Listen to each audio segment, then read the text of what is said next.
Hey Russell fam, today we are going to talk about what is deschooling and 10 tips to help you start. We'll be back in just a second.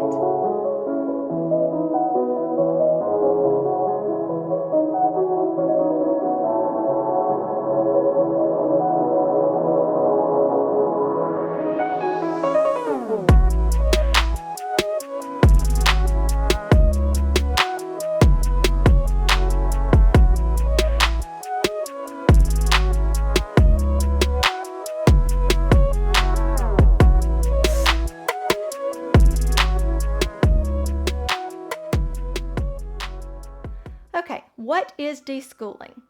Deschooling is the transitional period that your child is going to go through when they switch from being in a public or private school to being homeschooled. That little area in between is going to be an adjustment period. That is the deschooling period. And what it is basically they are having to learn how to homeschool because it is not as structured as, say, a learning institution like a public school or a private school. Homeschool tends to be a little more laid back and a little more relaxed setting. And sometimes children have a hard time adjusting from that strict structure to the more relaxed. And it can be an aggravating and frustrating time for parents as well. So children are not the only ones that go through this time, this period, this transition. Parents go through it as well. And you are learning right along with your child how to homeschool. Today, I am going to give you 10 tips on how to help you start the deschooling process. The first tip is to be upfront and honest with your child.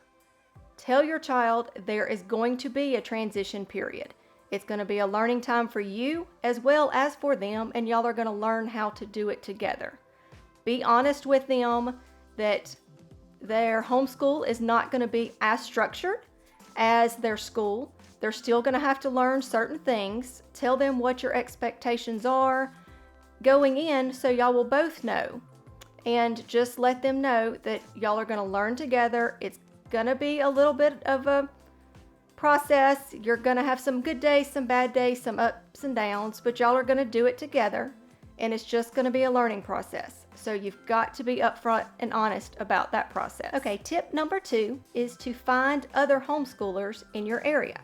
If you don't know of a homeschool group, the way we found out when we first started was we asked our local librarian, and she pointed us in the direction of a homeschool group.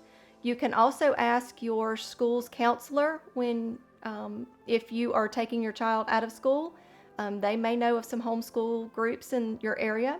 Facebook is another great resource that you can look for homeschoolers in your area. Homeschool groups are not just for children. They are also a great resource for homeschool moms that are new. You can ask questions. There are no right or wrong questions.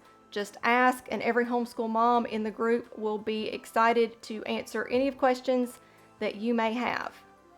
Tip number 3 is go on field trips. You can learn a lot during field trips, and I wrote down some ideas just to help. You can go to museums, your post office, your local library, police station, fire department, your local city hall. You can do all kinds right now during these uncertain times. You can do a lot of virtual tours, zoos, national parks, aquariums, any government buildings, historic places, military landmarks. And those are just a few to get you started on some ideas. But field trips are a great way to ease into homeschooling.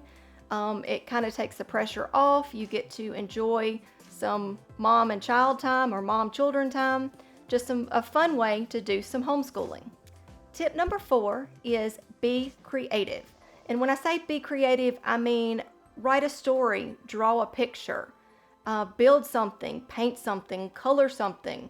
Just do something fun, but in a creative way that you and your child can do together and enjoy some time. Tip number 5 is read a book. Find somewhere comfy, snuggle on the couch, and read a couple chapters each day. I don't mean sit down and read the entire book, because no child wants to sit and listen to their parents read an entire book. Some might, but most don't. So find a comfy spot on the couch, on the floor, build a pillow, build a fort, build a reading area, somewhere fun and comfy, and just read a couple chapters of your book each day. Tip number 6 is check out your local library. They have lots of fun activities that they do for kids, especially in the summer. They do lots of summer reading programs where they have weekly activities. I know during the school year, our local library does a preschool reading time. And so call your local library and see what they do. Tip number 7 is enjoy some outside time. Explore the outdoors. And when I say explore the outdoors, I mean do something fun, like enjoy some time at your local park, have a picnic, take a field trip to a nature park, draw pictures in your backyard. Notice all the different trees or flowers in your backyard, your local park, or in your neighbor's yard. Go for a walk or a hike. Do something fun outdoors. Tip 8 and 9 kind of go together. Tip number 8 is take some time to learn your child's learning style. Are they a visual learner? Are they an auditory learner? What type of learner are they? I'm going to leave a blog post in the description box below with an article that talks about the different types of learning styles that your child may have, and so that might help. And tip number 9 is learn what kind of homeschooling style you want to use. And I will list a link up here to a collaboration that I participated in with several great homeschool moms where they talked about what kind of homeschooling styles they use in their homeschool. So I hope that will help. Tip number 10, and the final tip, is watch some educational videos. YouTube has so many great videos out there. And here, I'll leave a link up here in the iCard that is 15 homeschool science experiments that we did that were great for any age, and you probably have most of the supplies around the house. But Netflix, I know, has documentaries. PureFlix has documentaries. There is all kinds of ways to watch educational videos. I hope this video helps you to better understand what is deschooling, and I hope these 10 tips help you in your deschooling process. Just know that there is no time length for deschooling. Every child is different, every child learns different, so just be patient. Take some grace for you and for your child, and y'all will get through this time. So I want everyone to remember to be kind, to be safe, to be considerate, and have a great day. Bye.